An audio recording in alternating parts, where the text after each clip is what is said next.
ভূমিকা মানুষ পাপ করার প্রবণতা রয়েছে, কিন্তু মহান আল্লাহ মানুষকে এই পাপগুলি মুছে ফেলার এবং এমনকি তাদের মর্যাদা বৃদ্ধি করার জন্য অনেক উপায় দিয়েছেন। এই ছোট বইটি জামে আত-তিরমিযী ৩২৩৫ নম্বরে পাওয়া মহানবী মুহাম্মদ সাল্লাল্লাহু আলাইহি ওয়াসাল্লাম এর একটি একক হাদিস নিয়ে আলোচনা করবে, যা মুসলিমদের পরামর্শ দেয় কিভাবে তারা তাদের গুনাহ মুছে ফেলতে পারে এবং তাদের মর্যাদা বৃদ্ধি করতে পারে যাতে তারা মহৎ চরিত্র অর্জন করতে পারে। জামে আত-তিরমিযী ২০০৩ নম্বরে প্রাপ্ত হাদিস অনুসারে মহানবী হযরত মুহাম্মদ পরামর্শ দিয়েছেন যে বিচার দিবসের দাড়িপাল্লায় সবচেয়ে ভারী জিনিসটি হবে মহৎ চরিত্র। এটি মহানবী মুহাম্মদ সাল্লাল্লাহু আলাইহি ওয়াসাল্লামের গুণাবলীর মধ্যে একটি, যা মহান আল্লাহ পবিত্র কুরআনের ৪ নং আয়াত আল কালামে প্রশংসা করেছেন। এবং প্রকৃতপক্ষে আপনি একটি মহান নৈতিক চরিত্রের। তাই মহৎ চরিত্র অর্জনের জন্য পবিত্র কুরআনের শিক্ষা ও মহানবী হযরত মুহাম্মদ সাল্লাল্লাহু আলাইহি ওয়াসাল্লামের ঐতিহ্য অর্জন ও আমল করা সকল মুসলমানের কর্তব্য। অসুবিধার সময়ে অজু করা আলোচ্য প্রধান হাদিসে উল্লেখিত সর্বশেষ আমল যা গুনাহ মুছে দেয় কঠিন পরিস্থিতিতে অজু। অনেক হাদিসে গুনাহ মুছে ফেলার পরামর্শ দেওয়া হয়েছে। উদাহরণস্বরূপ সহিহ মুসলিমে পাওয়া একটি হাদিস ৫৭৭ নম্বর পরামর্শ দেয় যে ছোট ছোট গুনাহ করা হয় তা জন্য ব্যবহৃত পানি দিয়ে মুছে ফেলা হয়। কঠিন পরিস্থিতিতে অজু করা সেই সব অনুষ্ঠানকে অন্তর্ভুক্ত করে যা করা অপছন্দনীয়।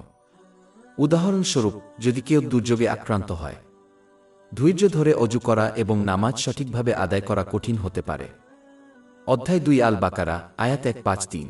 হে ঈমানদারগণ, ধৈর্য ও সালাতের মাধ্যমে সাহায্য প্রার্থনা কর। কঠিন পরিস্থিতির মধ্যে ঠান্ডা তাপমাত্রায় অজু করা এবং যখন কেউ অসুস্থ থাকে। মহান আল্লাহ তাআলার সন্তুষ্টির জন্য যে কোনো কঠিন কাজ করা হলে তার প্রতিদান সর্বদাই হবে। অধ্যায় ৯ তাওবাহ আয়াত ১২০। তা এই জন্য যে তারা আল্লাহর পথে তৃষ্ণা, ক্লান্তি বা ক্ষুধায় আক্রান্ত হয় না, বরং এটি তাদের জন্য একটি নেক আমল হিসাবে নিবন্ধিত হয়। এটি মনে রাখা একটি গুরুত্বপূর্ণ বিষয়, কারণ এটি একজনকে সর্বদা সৎ কাজ করতে অনুপ্রাণিত করবে, তা যত কঠিনই হোক না কেন। পাপ মুছে ফেলা জামে আত-তিরমিযী ৩২৩৫ নং হাদিসে পাওয়া যায় মহানবী হযরত মুহাম্মদ সাল্লাল্লাহু আলাইহি ওয়াসাল্লাম ৩টি কাজের পরামর্শ দিয়েছেন যা গুনাহ মুছে দেয়, যথা জামাতের নামাজের জন্য মসজিদের দিকে হাঁটা, জামাতের নামাজের পরে মসজিদে থাকা, কঠিন পরিস্থিতিতে ওযু করা, শেষ করা। প্রথমত, এটা ব্যাপকভাবে স্বীকৃত যে এই ধরনের কাজগুলো শুধুমাত্র ছোটখাট পাপগুলোকে মুছে দেয়, বড়গুলো নয়। বড় পাপের জন্য আন্তরিক অনুতাপ প্রয়োজন। পবিত্র কুরআন ও হাদিসে মহানবী হযরত মুহাম্মদ সাল্লাল্লাহু আলাইহি ওয়াসাল্লাম এ বিশ্বাসটি নিশ্চিত করা হয়েছে। উদাহরণস্বরূপ অধ্যায় ৪ আন-নিসা আয়াত ৩-১। তোমরা যদি বড় গুনাহগুলি থেকে বিরত থাকো যেগুলি থেকে তোমাদের নিষেধ করা হয়েছে, তাহলে আমরা তোমাদের থেকে তোমাদের ছোট গুনাহ দূর করে দেব এবং তোমাদেরকে একটি সম্মানজনক প্রবেশদ্বারে প্রবেশ করাব। উপরন্তু মহানবী হযরত মুহাম্মদ সহিহ মুসলিম ৫৫২ নম্বরে পাওয়া একটি হাদিসে ইঙ্গিত করেছেন যে ৫টি ফরজ নামায়ের মতো আমলের মাধ্যমে ছোট গুনাহগুলো মুছে যায়, অথচ বড় গুনাহগুলো নয়। আন্তরিক অনুতাপের মধ্যে রয়েছে অনুশোচনা বোধ করা, মহান আল্লাহর কাছে ক্ষমা চাওয়া এবং তাদের প্রতি অন্যায় করা লোকদের কাছ থেকে ক্ষমা চাওয়া, একই বা অনুরূপ পাপের পুনরাবৃত্তি না করার দৃঢ় প্রতিশ্রুতি দেওয়া এবং শেষ পর্যন্ত সম্মানের ক্ষেত্রে লঙ্ঘিত যে কোনো অধিকার পূরণ করা। মহান আল্লাহ এবং মানুষের কাছে অভাবীদের খাওয়ানো আলোচিত প্রধান হাদিসে উল্লেখিত প্রথম আমল যা একজন মুসলিমের মর্যাদা বৃদ্ধি করে তা হল অন্যকে খাওয়ানো।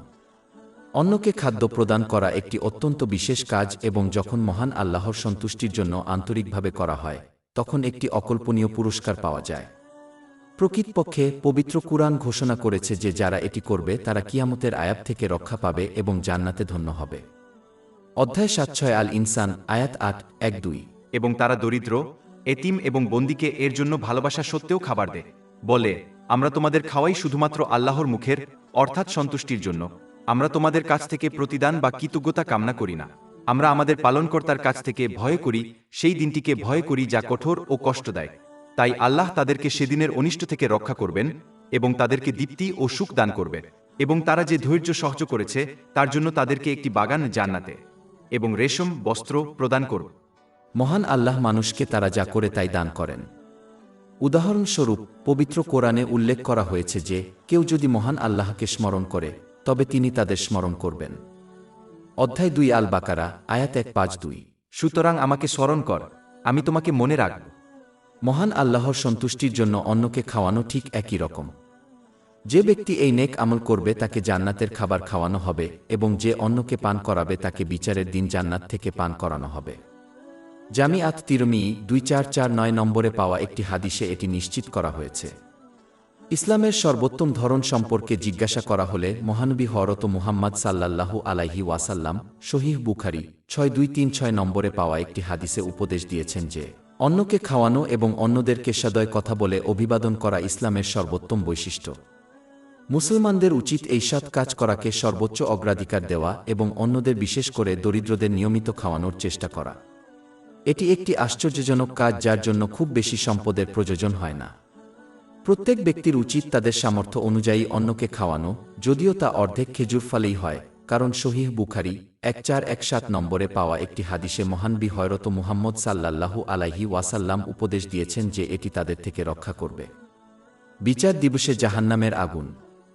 এটি মানুষকে এই সৎ কাজ থেকে বিরত থাকার কোনো অজুহাত দেয় না। মসজিদে বসবাস করা প্রধান হাদিসে উল্লেখিত ছোটখাট গুনাহ মুছে ফেলার দ্বিতীয় কাজটি হল জামাতের নামাজ শেষ হওয়ার পর মসজিদে অবস্থান করা। পবিত্র যুদ্ধে সংগ্রামকারী ব্যক্তির পুরস্কার সম্পর্কে সকলেই অবগত। যে ব্যক্তি জামাতের নামাজের পর মসজিদে অবস্থান করে পরবর্তী নামাজের জন্য অপেক্ষা করে তাকে পবিত্র যুদ্ধে সংগ্রামকারী হিসাবে গণ্য করা হয়। জামিআত তিরমিজি 51 নং হাদিসে এটি উপদেশ দেওয়া হয়েছে। যে ব্যক্তি মসজিদে থাকবে তাকে অবশ্যই এর আদব পালন করতে হবে। তাদের অবশ্যই পবিত্র কুরআন তেলাওয়াতের মতো ভালো কাজে নিজেকে ব্যস্ত রাখতে হবে এবং অন্যের জন্য কোনো ব্যাঘাত সৃষ্টি করা এড়িয়ে চলতে হবে। যে ব্যক্তি অন্যদের সাথে পবিত্র কুরআন তেলাওয়াত এবং অধ্যয়ন করতে মসজিদে থাকবে সে প্রশান্তি, রহমত, ফেরেশতাদের সঙ্গ লাভ করবে এবং সর্বোত্তম মহান আল্লাহ স্বর্গে ফেরেশতাদের কাছে তাদের উল্লেখ করবেন। এটি সহিহ মুসলিম 6853 নম্বরে পাওয়া একটি হাদিসে নিশ্চিত করা হয়েছে। শেষ অধ্যায়ে উল্লিখিত হিসাবে যে ব্যক্তি জামাতে নামাজের জন্য অপেক্ষা করে সে প্রার্থনারত হিসাবে রেকর্ড করা হয়েছে। সহিহ বুখারী 2119 নং হাদিসে এটি নিশ্চিত করা হয়েছে। যার অন্তর মসজিদের সাথে এইভাবে লেগে আছে তাকে কিয়ামতের অসহ্য গরম থেকে ছায়ার প্রতিশ্রুতি দেওয়া হয়েছে। সহিহ বুখারী 6806 নম্বরে পাওয়া একটি হাদিসে এর পরামর্শ দেওয়া হয়েছে। মসজিদে থাকা কঠিন হতে পারে, বিশেষ করে এই দিন এবং যুগে যখন অনেকগুলি বিভিন্ন বিভ্রান্তি সহজেই উপলব্ধ।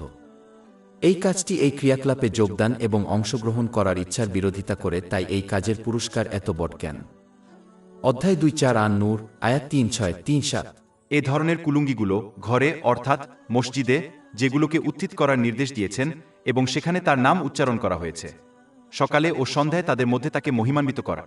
কি এমন লোক যাদের ব্যবসা বাণিজ্য বা বেচাকেনা আল্লাহর স্মরণ, সালাত আদায় ও জাকাত প্রদান থেকে বিঘ্নিত করে না।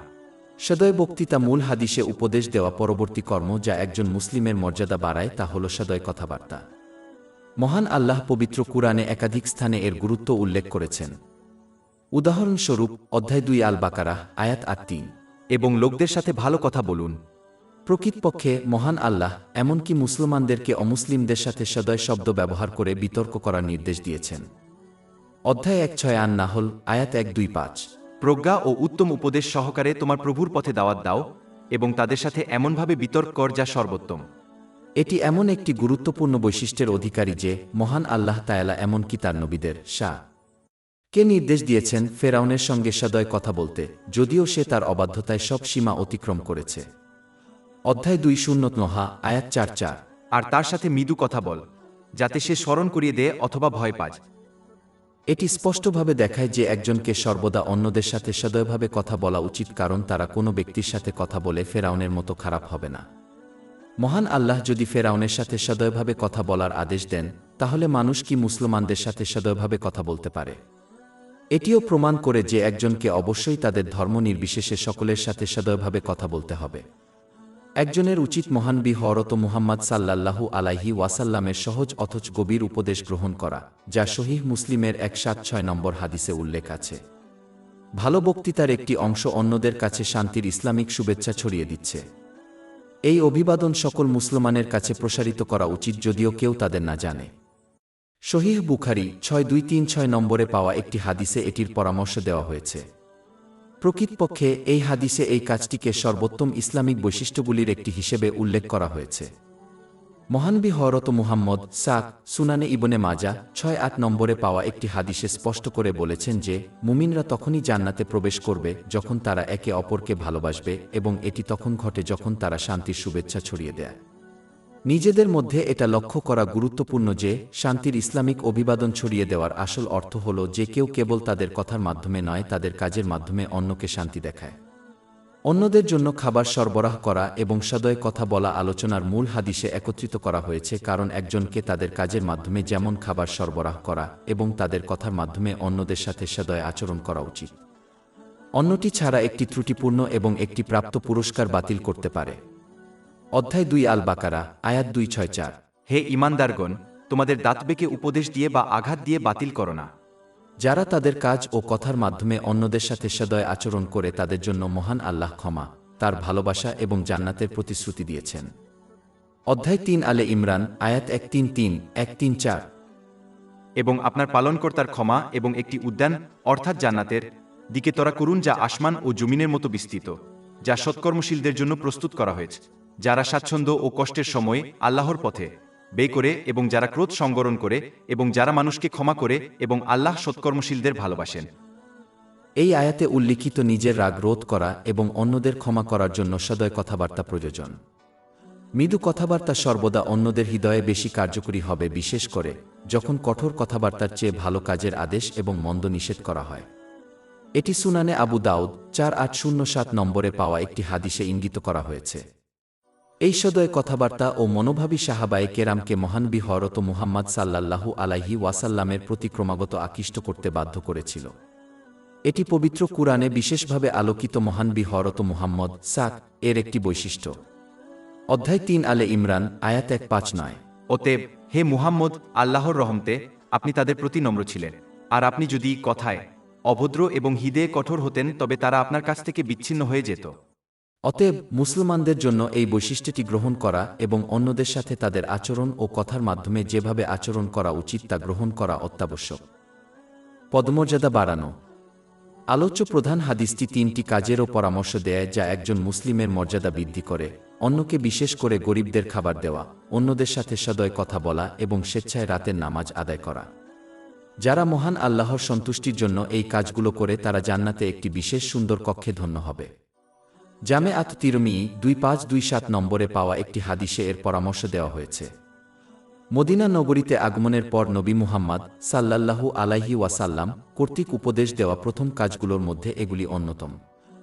যে ব্যক্তি এগুলো করবে তাকে তিনি জান্নাতের সুসংবাদ দিয়েছেন। জামি আত তিরমিজি ২৪৮৫ নম্বরে পাওয়া একটি হাদিসে এটি নিশ্চিত করা হয়েছে। মদিনা নগরীতে প্রবেশ করার সময় এগুলি যে প্রথম কাজগুলি ছিল তা মহানবী মুহাম্মদ সাল্লাল্লাহু আলাইহি ওয়াসাল্লাম দ্বারা উপদেশ দেওয়া ছিল তা কতটা গুরুত্বপূর্ণ তা তুলে ধরে। সমবেত প্রার্থনা। আলোচ্য প্রধান হাদিসে উল্লেখিত প্রথম আমল যা ছোটখাট গুনাহগুলোকে মুছে দেয়, যেমন জামাতে নামাজ আদায়ের জন্য মসজিদের দিকে অনেক পদক্ষেপ নেওয়া, অনেক হাদিসে আলোচনা করা হয়েছে। উদাহরণস্বরূপ সহিহ বুখারী ২১১৯ নম্বরে পাওয়া একটি হাদিস পরামর্শ দেয় যে যে ব্যক্তি বাড়িতে অজু করে এবং জামাতে নামাজ পড়ার জন্য মসজিদে রওয়ানা হয় তার গুনাহ মাফ হবে, বা তাদের প্রতিটি পদক্ষেপের জন্য তাদের মর্যাদা ১ ডিগ্রি বৃদ্ধি পাবে।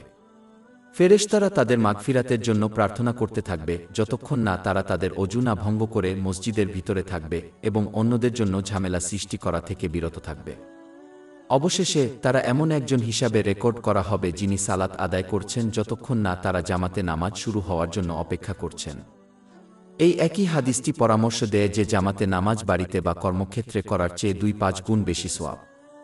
সহিহ বুখারী ২৮৯১ নম্বরে পাওয়া একটি হাদিসে মহানবী হযরত মুহাম্মদ উপদেশ দিয়েছেন যে মসজিদে জামাতে নামাজ আদায় করার প্রতি যে পদক্ষেপ নেওয়া হয় তা দাতব্য হিসাবে লিপিবদ্ধ করা হয়। যারা অন্ধকারে জামাতে নামাজের জন্য মসজিদে হেঁটে যায় তাদের জন্য কিয়ামতের দিন মহানবী হযরত মুহাম্মদ সাল্লাল্লাহু আলাইহি ওয়াসাল্লাম একটি পূর্ণ আলোর সুসংবাদ দিয়েছেন।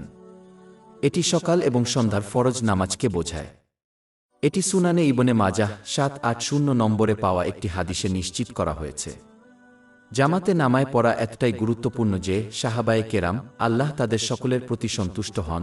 যে ব্যক্তি কোনো যুক্তিসঙ্গত কারণ ব্যতীত নিয়মিত এতে অংশ নেয়নি তাকে মুনাফিক বলে গণ্য করেছে।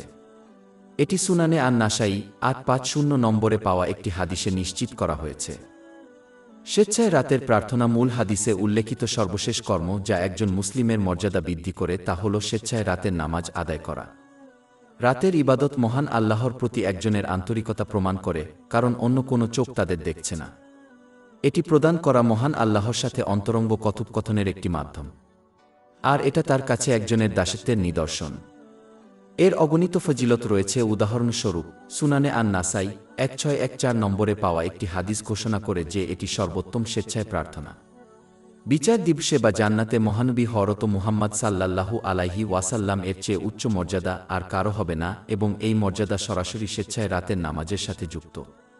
এ থেকে বোঝা যায় যে যারা রাতের স্বেচ্ছায় নামাজ কায়েম করবে তারা উভয় জগতের সর্বোচ্চ মর্যাদা লাভ করবে। অধ্যায় 1 আল ইসরা, আয়াত 7-9।